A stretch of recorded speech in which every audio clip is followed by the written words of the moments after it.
Hello guys, good afternoon. RBY. Hi, kumusta yung mga buzzers ko dyan? Medyo matagal-tagal din tayong hindi nakapag-upload, hindi nakita sa YouTube. At yun, kumusta kayo? Maba na yung aking balbas. Mga buzzers ko, kumusta na kayo dyan? Okay, anyway ngayon, magtuturo ako ng DIY, paano gumawa ng short. Okay? Pero hindi yung buong short ang ating gagawin sa ngayong tutorial natin sa ating ituturo, kundi yung pattern lang muna, ha? Pattern lang muna. So, yung basic lang muna, basic, hindi yung masyadong komplikadong design. Yung simpleng design lang muna para mayroon kayong guide. So, ituturo ko sa inyo kung ano yung paano gawin yung simpleng short. Okay, yung kanyang strategy at saka kanyang mga pamamaraan. Okay? So, ang gagamitin natin ngayon, kailangan natin ng, of course, meron tayo dapat ito, pattern paper. Yan. Meron tayong pattern paper. So, that's number 1. Okay? Number 2, kailangan natin ng tape measure. Okay? Then, meron din tayong French curve. And of course, meron tayong gunting and lapis. At saka meron tayong assistant dito sa gilid. Yun lang. O, halika, mag-hi ka. Nahiya siya sa camera. Nahiya siya. At saka, ano ba bang kailangan natin? Okay. Ito, kailangan din natin itong roller. Then, kailangan din natin yung remote control dahil maingay, hinahan natin pa. Maingay ang ating basketball. Half time pa naman half time pa. Kaya okay lang yan. Stop muna sila dyan. Half time pa. Lamang ang, rain or shine. Okay. Isa na. Nalamangan na ng rain or shine ang Northport. Okay. So, punta tayo doon sa ating class, sa ating tutorial. Okay? Okay, sa mga buzzers ko dyan, ha? Tingnan nyo maigi. At gusto kong i-bash nyo din ako. Itong gagawin ko, ha? Okay, punta tayo sa mismong sa gagawin natin. Alright? Okay po, ito po yung ating unang kailangan. Pattern paper, lapis. Meron tayong lapis, French curve. Right? Tapos, measure. Gunting. Hindi pala yung gunting. Ito pala yung gunting. So, ito lang yung kailangan natin. Ito lang yung kailangan natin para makapagbuo tayo ng pattern ng isang short. Ang gagawin natin ngayon is pang babae. Yung basic lang. Basic lang, ha. Makinig kayo. Basic lang ito. Taasan natin konti ang camera. Alright. Yap. Sige pa. Taas pa. Okay. Kaya na ba yan? Sige nga, kung kaya na. Alright, sige, pwede na yan. Pwede na siguro yan. Okay, so, simulan na natin. So, ito po yun. Wala pa siya, tupiin na natin siya ng isang tupi. Then, ayan na. Mag-start na tayo. Aray ko! Napunit. Itong pattern paper natin na ito, medyo pangit ito, manipis. Dapat pagka kayo ay gumawa bumili ng pattern paper, ito yung dapat, ito yung mas maganda. Siyempre, sa ngayon kasi gagawin lang naman natin is tutorial para natin paano natin gagawin ng short, basic pattern ng short. Ano pa?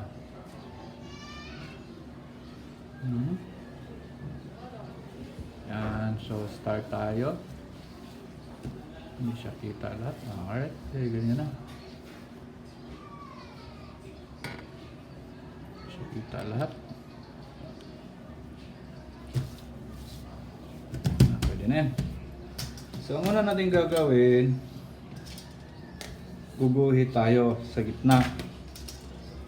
Guhitan natin yung gitna. So, para makuha natin yung gitna, of course, kailangan natin sukatin. So, 18 siya, ibig sabihin dapat 9. Nasa gitna tayo. Alright. Para lang makuha tayo ng line. Center line. Yan. Sa mga master dyan ha, i-comment nyo ako kung ako yung mayroong mali. Kasi kadalasan sa ginagawa ko, i-shortcut ko kasi ito. So, hindi ito by the book ha. Sa mga eksperto dyan. Ayan. So, yan po yung una natin gagawin. Ngayon, kung ikaw ay, so meron na tayo straight line dyan sa gitna. Sa gitna ha. So, ang una natin gagawin ngayon is from dito sa dulo na ito, itong edge na ito, pwede tayo magsukat dyan ng kung anong desire na ano mo, yung length ng ano mo, ng short mo. So, for example is 70. Ang gagawin pala natin, wala tayong specs pa, gagawin tayo ng specs ha. Ang specs ng gagawin natin na short is agarterize. So, basically, ang waistline natin is 38. Tapos, yung length niya is, ang length niya is 14 para 60. Kahit 16 siguro. 16 dito tayo sa 15. Parang yung uso ngayon, yung pang TikTok design. Tapos, yung crotch niya is gawin natin 10 and a half.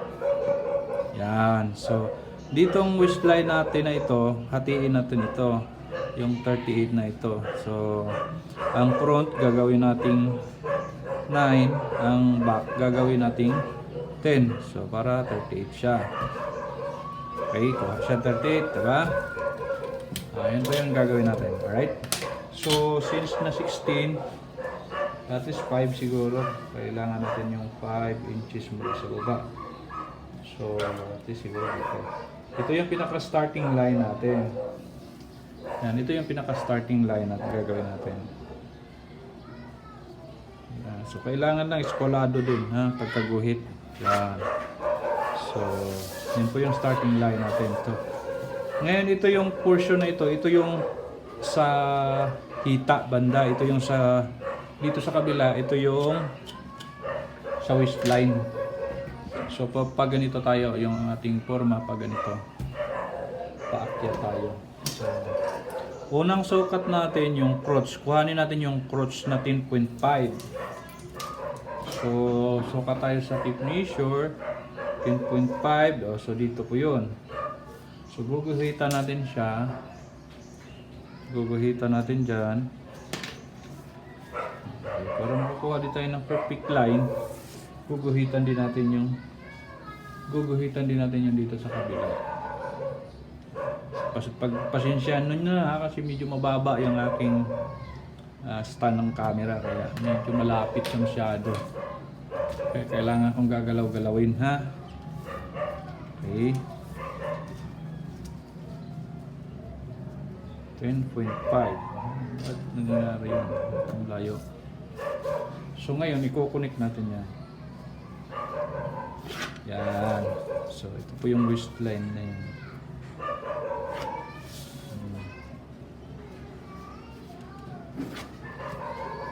Ngayon naman, mula dito sa kanyang gilid, kahit magtansya ka or kahit sukatin mo, kuha ka dyan ng tres para may allowance ka. So, wait ka ng trace. Kasi, kukunik mo siya later on. Kailangan mo siya ng line din dyan.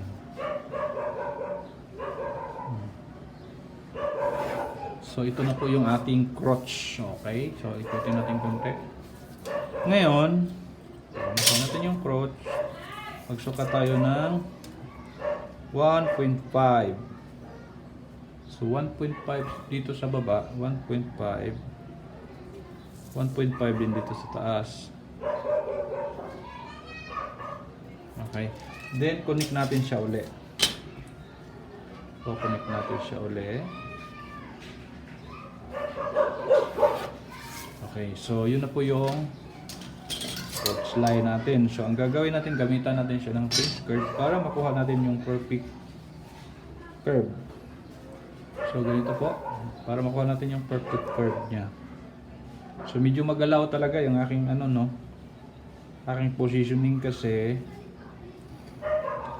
mababa kasi yung camera. Kaya kailangan kong isubo-subo. So yun na po yung ating porch. So ang gagawin natin, guhit lang tayo ng slant lang tayo konti dito. Okay, parang pagpuputol sa tayo. Okay, slant. So sobra pa nga eh. So gagawin natin. Ito tansya-tansya ko na lang kasi ito yung madalas kong ginagawa. Hindi na ako madalas sumusunod doon sa book. Okay, hindi na ako ganong tumitingin. Oh, so ito na po 'yon. Yan. Excuse me po. Ngayon balik tayo dito sa taas. Para makuha natin yung kanyang wish line na 38, kung 38. Magsukat tayo dito ng 9 sa kanyang crotch line, sa kanyang wish line. Ang wish line natin, magsimula tayo dito sa pangalawang guhit ha. Magsimula tayo sa pangalawang guhit kasi itong guhit na ito, mawawala ito. Puputulin natin yan mamaya pagka kinap na natin. Okay? So, ito po, yan. Okay? So, sinukat natin, nag-start tayo dito. Papunta rito is 9. Alright? 9 inches. Yan. So, hindi umabot ang linya natin. Ituloy natin ha. Okay. So, ngayon, ito na po yung forma niya. Ngayon, depende na po sa iyo kung anong gusto mong design pagdating sa baba. Medyo pabuka ba sa baba, medyo masikip ba. Pero mas maganda yung style na yan. Style yan yung usong-usong ngayon, yung pang TikTok. Pang TikTok design. So, ito. Ang gagawin, pwede natin tong manualin, pwede rin natin siyang gamitan ng French curve. Pero sa akin, minamanual ko na. So, yan.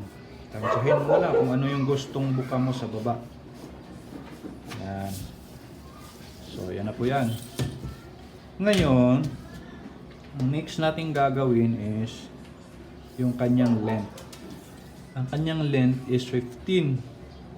So, pag sukat ng 15, mula dito, dapat 15 pababa. So, ito po yung sa baba. Yan, 15. So, medyo alanganin tayo kasi mag-allowance pa tayo dyan. Saka bababa pa tayo ng 1 inch. Sige, ang gagawin natin, bawasan na lang natin. Instead na 15, gawin lang natin 14.5. Kasi medyo alanganin tayo sa papel. So, gawin lang natin 14.5. Or 14, ha? 14 na lang.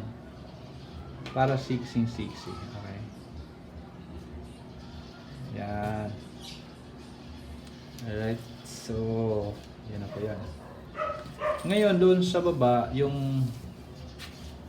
ito na po yung line niya sa baba. Yun na po, ito na po yung length niya. Ngayon, dito ka, kung gusto mo mayroong design sa bandang hita, medyo pa heart ang dating, pwede kang mag-curve dyan. Pero kung gusto mo naman na diretso lang, yung pang old school style, diretso mo yan. Pero mas maganda ngayon, yung usong-usong ngayon, yung paano siya, yung may 40 sa baba, yung tinatawag nilang TikTok design. Yung mga sikip na sikip, yung bumabakat. Okay, so ang gagawin natin is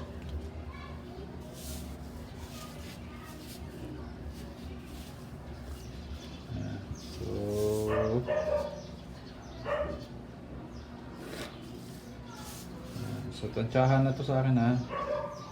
Tantsahan. Masyadong ano to, malapit ha. Sige lang.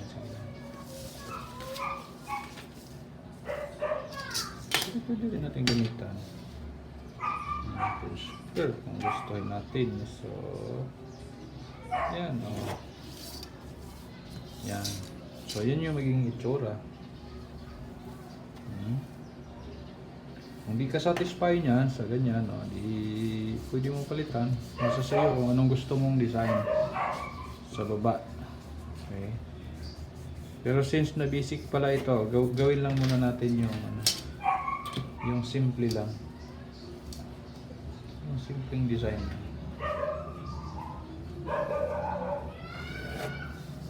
So, konting ano lang, konting curve lang. Yun na yung gagawin natin, konting curve. Yan.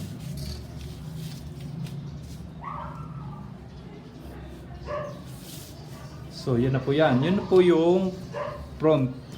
Okay, so front. Pero medyo naliitan ako, kaya gusto kong mas lakihan pa konti. Kasi kung 38 siya, so medyo pa yung pagka-chubby ang susot nito.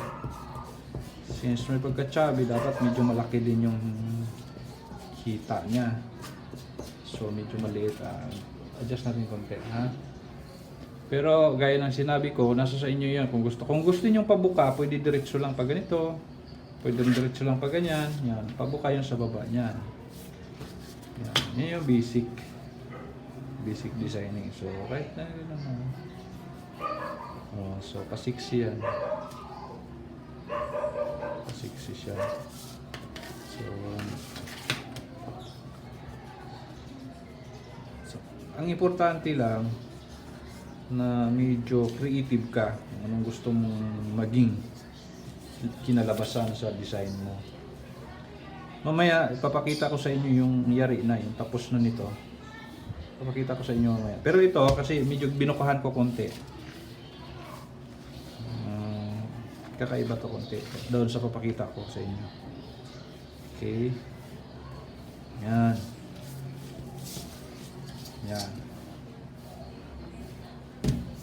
Depende sa iyo kung ano yung preferred mong design. Pwede rin itong bawasan dito, papunta lang dito para 60 lang. 60. So, ganyan 60 lang. So, for example, okay. So, okay na tayo dito. Okay na tayo. So,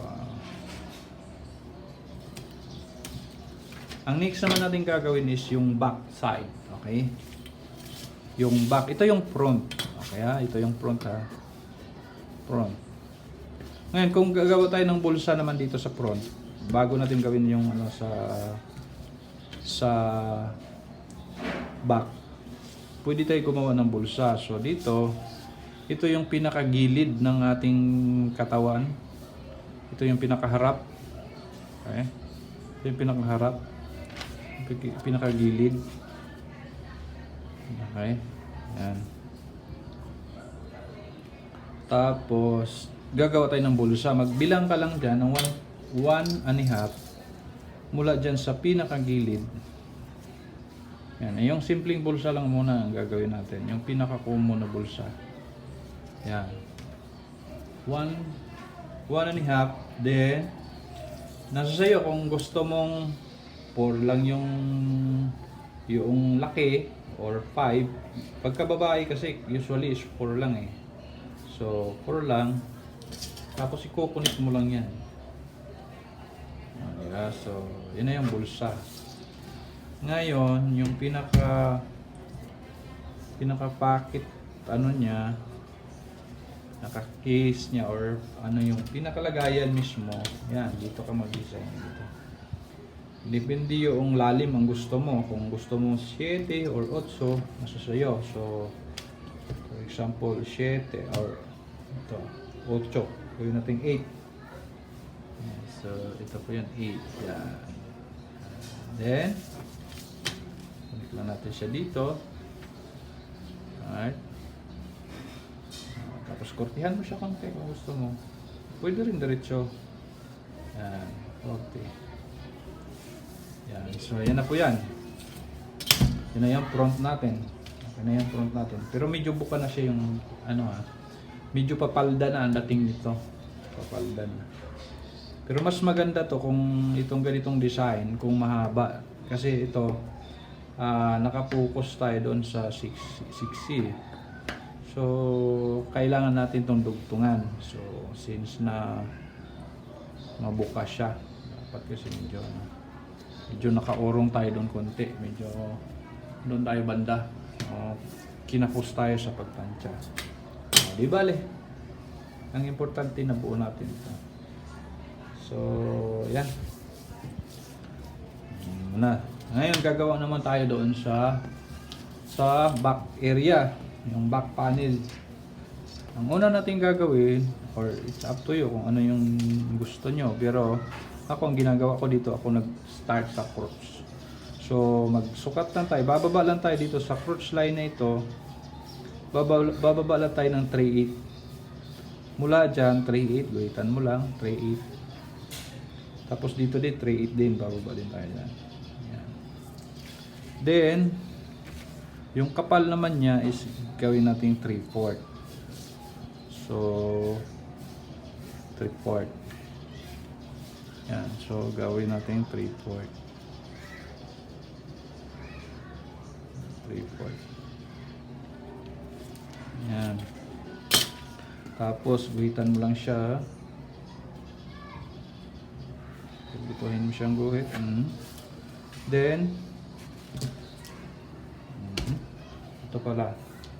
Dapat pala ang ginawa ko muna ito. Pero, depende sa iyo kung ano yung gusto mo. Ako, ganun lagi ang ginagawa ko. So, after ko magguhitan yan, dito ako magguguhit naman ako dito. So, dito, magsukat ako ng 2. So, dito naman is 1 in 1/4. Yan. Tapos, kukunik mo yan. Kukunik mo yung dalawa na to.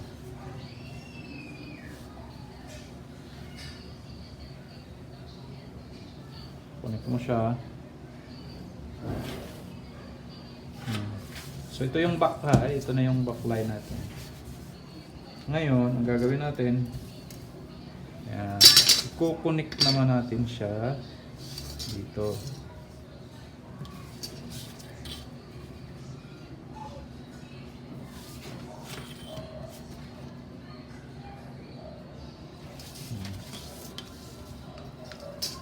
Okay. So, since na hindi ito nga dito ako nasanay, so ganito lagi ginagawa ko ha. Manual ko yan. Yan. Ganun lang, guhit-guhit lang, tapos sila konti. Tapos yan, ganun ako magawa ng crotch. Okay, hinti lang. So, yan na po yung crotch sa back. Yan na po yung itsura niya. So, next is, gagawin natin is, yan, nakakonik na siya, nakakonik na. So, next naman, ang gagawin natin is dito sa waistline niya. So, since na dito, mag-angat ka lang dyan from dito sa front line, angat ka lang ng 1. Yan. Since na 38 yung ating waistline, ito ay 9 mula dito, 9 siya, galing dito. Yan, galing dito 9 punta rito. Yung sa back, gagawin natin 10 para makuha natin yung 38 kasi 9 plus 9 equals 18 tapos 10 plus 10 is 20 equals 38. So, makuha natin yung 38. Ngayon, ang susukatin natin, galing tayo dito kasi ito na yung magiging starting line sa waistline natin. Papunta tayo dito. So, hita natin yan. Ito na yung magiging linya niya. Yan. So, ngayon, ang next natin gagawin, sa usual, yung sa 6C, ito na naman ang sinasabi ko. Kung ang ginawa natin kanina, diretso lang ganyan. Diretso. Kung kinuha lang natin yung perfect chord ng katawan, ganon din yung gagawin natin. I-eskwalahin lang natin siya mula dyan mula dito, eskwalahin na natin siya papunta rito pag ganun. But since na hindi ganun ang nangyari, okay, pwede rin tayo mag-angat. Alright? So, ganun din. So, ganun. So, since na medyo maliit yung tila natin or pattern paper, dito muna tayo. Eskwalahin na lang natin, tapos ipasiksihin na lang muna natin to, ha. Balik tayo doon sa basic. So, ibig sabihin yan, kung kanina kung 8 yan dyan, yan,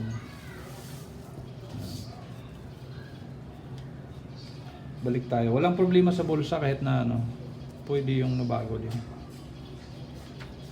Yan. So, balik tayo sa ganito.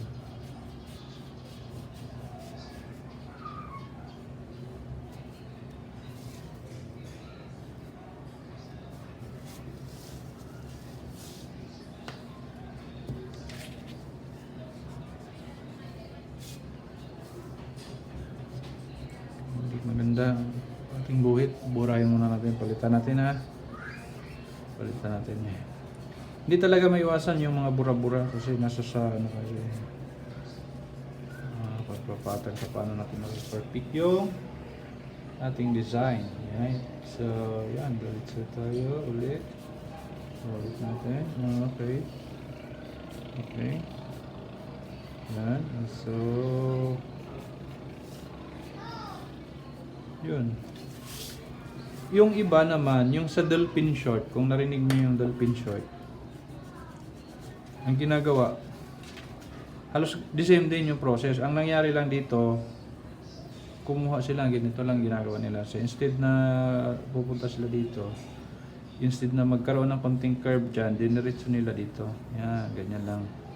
So yun yung sa tawag nito, sa dolphin short. Yan. Yan, gano'n yung ginagawa nila. Sa atin, ginagawa natin, ibinaba pa natin siya konti. Sexy lang siya, pero hindi naman siya dolphin short. Right? So, gano'n.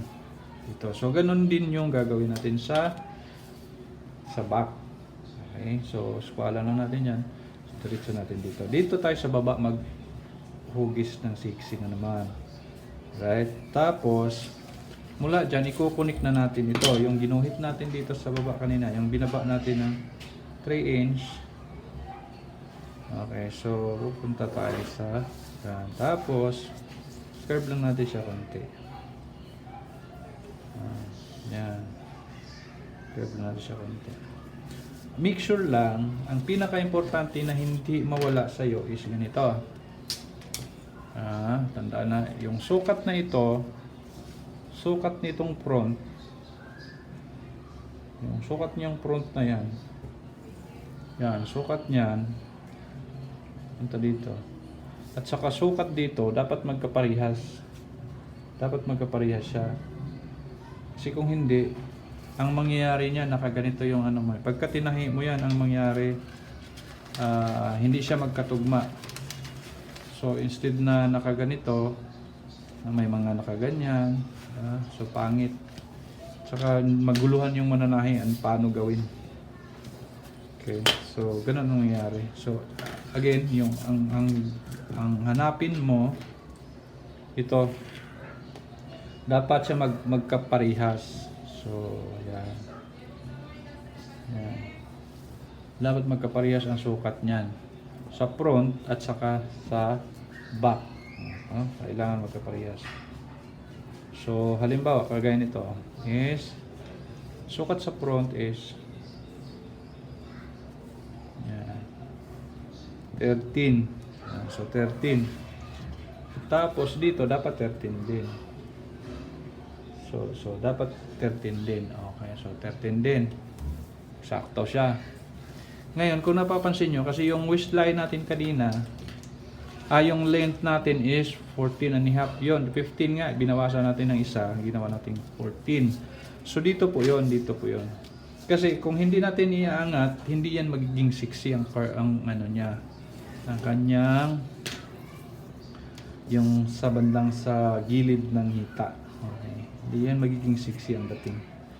So, dito tayo kumuha ng 14. So, nakita nyo 14. Ano po yung 14. Okay. Yan, 14 po siya. So, yun na po. Ang gagawin lang natin is ikakat na lang natin yan. Pero since na ito is ito yung ating ginawang demo, hindi na lang muna natin siya ikakat. Papakita ko naman sa iyo yung mga nakat ko na. Alright, so ito na yon. Ngayon ang gagawin mo para paano mo ikat, okay, i-demonstrate ko na lang. Ito, ang gagawin mo nito, ibabakat mo muna siya. For example, ito ang gagawin mo kasi di ba doble yan siya, doble. Diba? Ibabakat mo siya, gamitan mo siya ng ito, carbon. Pagka binakat mo, babakat siya. Yan, babakat mo siya yung back. Pagka nabak, lumipad, dali lang ha. Okay. Pagka nabakat mo na siya, yung sa back, ang gagawin mo, halimbawa ito na yung nandito na yung back. Yan yung gagawin mo, gupitin mo na siya, bigyan mo na lang siya ng allowance. Ang allowance sa taas, depende sa garter kung ano yung garter na ilalagay mo. Kung halimbawa ang garter na ilalagay mo is 1.5, so mag-adjust ka dyan ng 1.5. Dito mag-adjust ka ng 1.5 para pag tinupi, meron siyang takip ang garter mo, hindi naka-expose. So dito naman sa gilid, yung gilid niya, so, lagyan mo lang dito ng allowance pang tahi.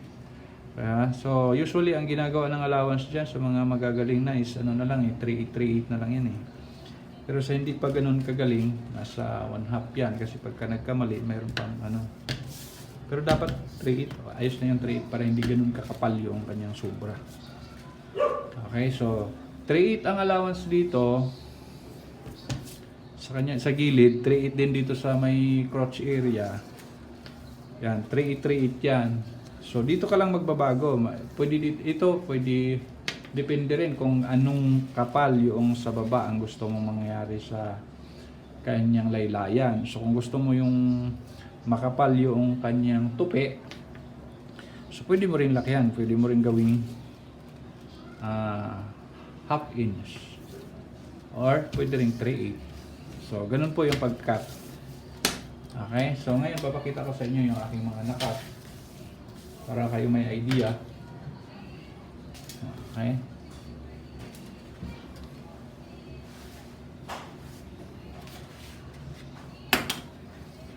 Okay, ito na po yung aking nakat.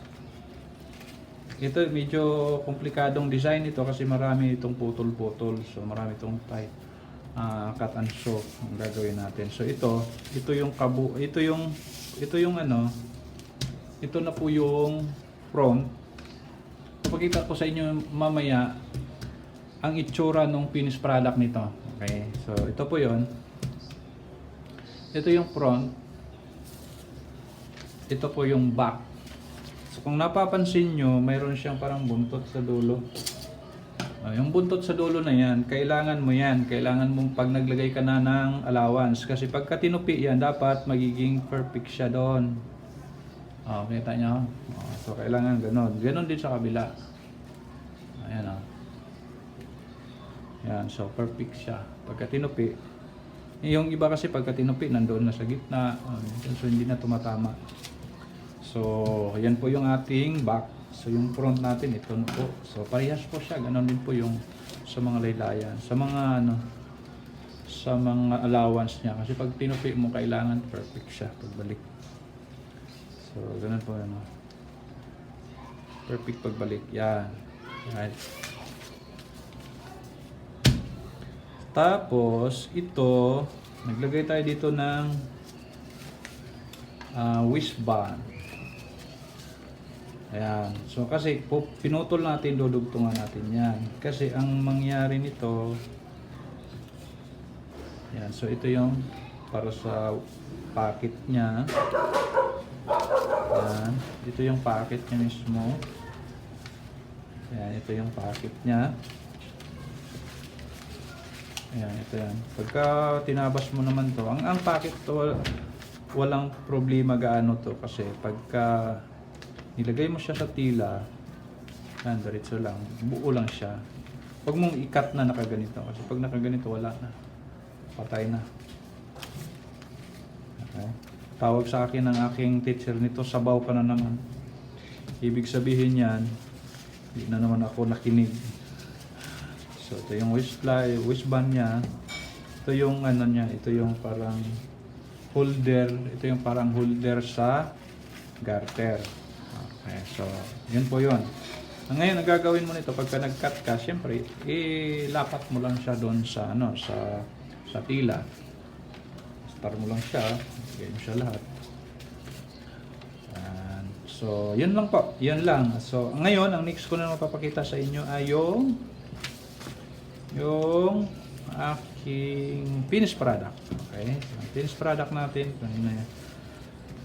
don't worry kasi bibideo din ako kung paano mismo yung actual making ng produkto. So, sa ngayon, yung finished product muna papakita ko sa inyo. So, yan na siya. Ayan.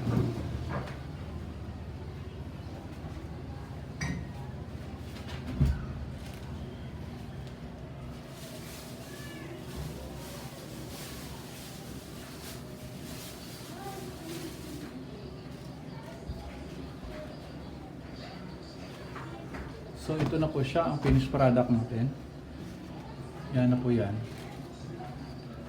Yan, so ganyan ang itsura niya. Yan.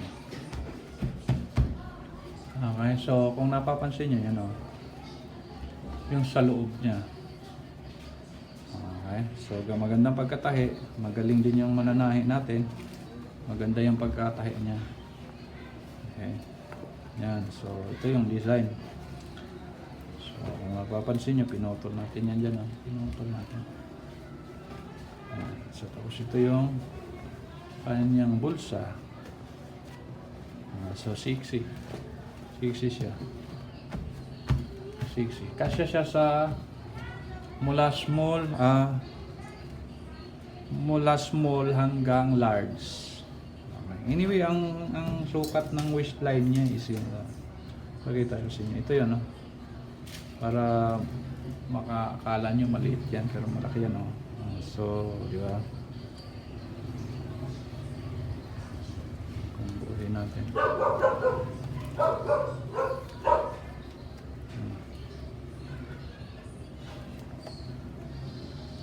yan, oh. So di ba, so 37, di ba, 37, ito 16, 17, 34 siya. Yun yung ating sinukat. Ayun yung ating pattern kanina. So, yan. Sana nagustuhan nyo yung video ito. At don't worry, kung medyo nalabuan kayo sa video ko ngayon, sikapin ko sa mga susunod nating video na medyo gandahan natin kasi ang gamit natin ngayon is cellphone, tapos yung ating stand is napakababa. So, napakababa. So at least habang nanonood ako ng basketball, ayan o. Yan ako, nanonood tayo ng basketball. Yan. So ito po yung guys, ang aking tabasan. Diyan po natin tinatabas yung ating mga ginagawa. Yan. Ayan po yung aking pangtabas. Medyo magulo. So, sa ngayon, yung ating product, nasa baba muna. Yung iba, so, hindi ko nga ipakita sa inyo. So, ngayon, yun lang muna. Yan lang muna. Baka sa susunod nating video, magandahan na natin itong ating mga footage yung captured natin. Kasi medyo mababa talaga ako din. Nahirapan. Gusto ko lang kasi may ipakita sa inyo kasi natagal lang siya kung hindi ako video. So yan muna sa ngayon at salamat. Bye bye.